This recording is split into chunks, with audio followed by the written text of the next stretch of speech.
اس کے بعد میاں صاحب آئے، میاں شہباز شریف صاحب، جناب میاں شہباز شریف صاحب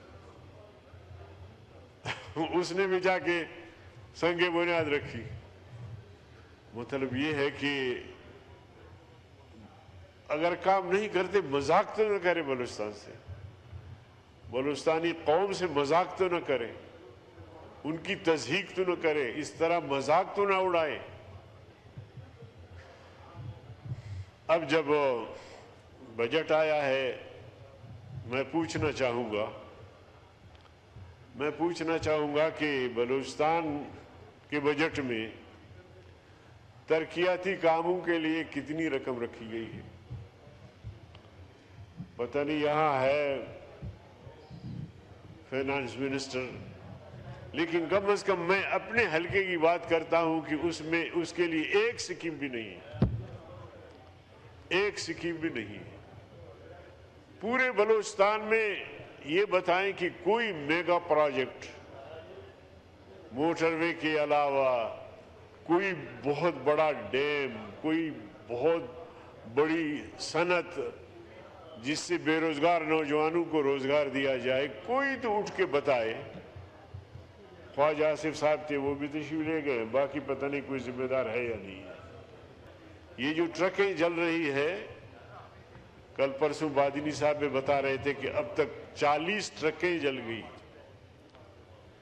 یہاں سے وہ سارے دھات، چاہے وہ سونے کی شکل میں ہو، چاہے وہ لوہے اور تانبے کی شکل میں ہو، ریکوڈک سے، سندک سے، اور جو دیگر ہمارے بلوچستان کے پہاڑوں سے جو کاپر وغیرہ اس طرح کی چیزیں، وہاں کے مقامی لوگوں کا کوئی اختیار نہیں۔ میرے اپنے حلقے میں گیس نکلا ہے، یقین جانی کہ ہم تو میلوں دور باڑ لگی ہوئی ہے، ہمیں قریب جانے نہیں دیتے۔ تو پھر ہمارا تو قبائلی معاشرہ ہے، نہ آپ ان کو روزگار دے، نہ آپ ان کو تعلیم دے، نہ آپ ان کے معیشت کا کوئی انتظام کرے، تو پھر وہ کیا کریں آگے؟ آپ بتائیں اس کا حل کیا ہے؟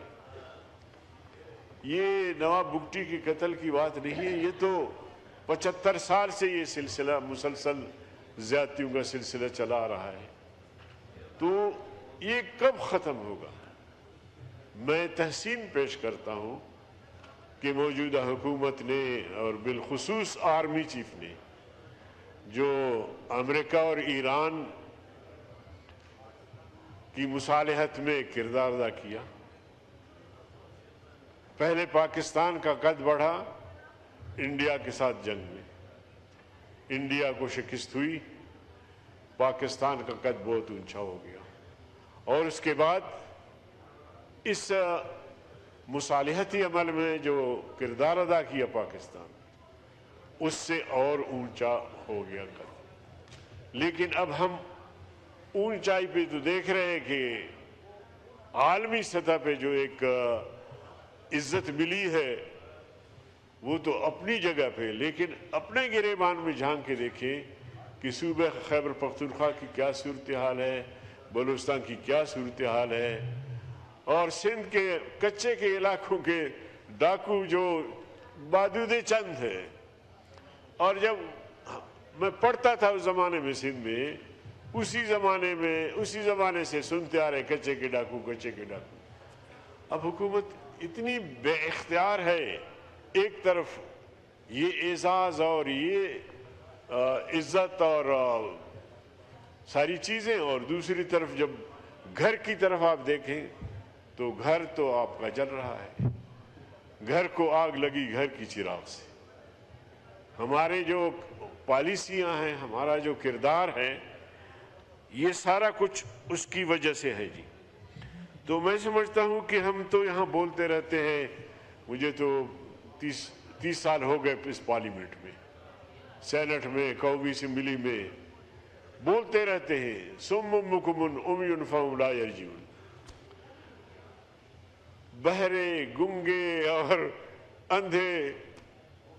اب اندھے کے سامنے وہ کہتے ہیں بین بجانا کوئی فائدہ نہیں ہے، اب یہاں یہ صورتحال ہے، اب بلوچستان تباہی کی طرف چلا گیا ہے۔ اگر میرا حلقہ 250 کلومیٹر کا فاصلہ رکھتا ہے، اس میں نہ بجلی ہے، نہ گیس ہے، نہ واٹر سپلائی ہے، سڑک تو ویسے نہیں ہے، نہ امن ہے، تو پھر پورے بلوچستان کا جو آدھا پاکستان ہے اس کا کیا حال ہوگا؟ تو یہ بڑے سنجیدہ مسائل ہیں جن کا ہم ذکر کرتے ہیں، کوئی جذبات سے ہٹ کر جو حقائق ہیں۔ اب وہ وزیر اعظم صاحب فرماتے ہیں کہ ہم 4 بھائی ہیں، ٹھیک ہے جی 4 بھائی ہیں، تو 4 بھائی ہیں تو پنجاب بڑا بھائی ہے، تو پنجاب بڑا بھائی ہے تو پھر بڑے بھائی ہونے کا ثبوت بھی دینا، یا صرف موٹر وے، صرف یہ ترقیاتی کام پنجاب میں ہو، آپ خیبر پختونخوا میں داخل ہو جائیں تو ایک آدھ جگہ کے علاوہ بدمنی ہے پورا بارڈر تک۔ بلوچستان میں تو کہیں آپ کو موٹر وے نہیں ملے گا، اور سندھ کا بھی یہ حال ہے جو آپ کے سامنے رکھا، سکر تک موٹر وے اس سے آگے نہیں ہے۔ میں تو حیران ہوں پیپلز پارٹی پہ کہ حکومت کا حصہ ہوتے ہوئے وہ بھی رونا رو رہے ہیں۔ تو حکومت میں شریک ہو، حکومت کا حصہ دار ہو، تو کم از کم تمہارا کردار تو ہونا چاہیے۔ اور اسی طرح ہم اگر ہر طرف دیکھتے ہیں تو یقین جانیے کہ دل دکھتا ہے، کر بھی نہیں سکتے کہ یہ کیا ہونے جا رہا ہے۔ ابھی آپ کا جو لکپاس کے قریب جو کسٹم ویئر ہاؤس جل گیا، کسٹم کے ملازمین بھی وہاں، سارا کچھ 2-3 دن تک جلتا رہا، یہاں زیر بحث پہ آیا۔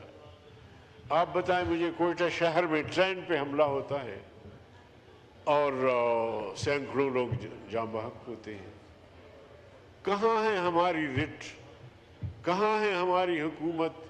یہ جو سارا پیسہ اگر ہم غریبوں پہ خرچ کرتے، اپنے سڑکوں پہ خرچ کرتے، لوگوں کو پانی دیتے، لوگوں کو خوراک دیتے، مہیا کرتے، تو شاید لوگ کسی درجے میں مطمئن ہوتے۔ تو یہ ساری تباہی اور بربادی ہو رہی ہے، ہم اپنے آنکھوں سے دیکھ رہے ہیں، یقین جانیے ہمیں برداشت نہیں ہو رہا، دل دکھتا ہے، لیکن کہیں تو کس کو کہیں۔ اور مجھے خدشہ ہے کہ جو بلوچستان کی صورتحال ہے، یقین جانیے یہاں کسی کو اس کا ادراک بھی نہیں ہے، چونکہ ہمارا تو گھر ہے، ہمارا علاقہ ہے، کبھی کبھار آنا جانا بھی ہوتا ہے۔ یہی خیبر پختونخوا کی صورتحال ہے۔ اب اس صورتحال کو ہم اس طرح، اگر مذاکرات امریکہ کے کامیاب ہوتے ہیں، افغانستان سے کامیاب ہوتے ہیں، تو ان کے ساتھ بھی سر جوڑ کے بیٹھو، کوئی سنجیدہ مذاکرات، کوئی بامقصد مذاکرات، کوئی ایسا راستہ، کوئی ایسا حل نکالو تاکہ پاکستان میں امن آ جائے۔ والسلام علیکم۔ بہت شکریہ آپ کا، تھینک یو سو مچ۔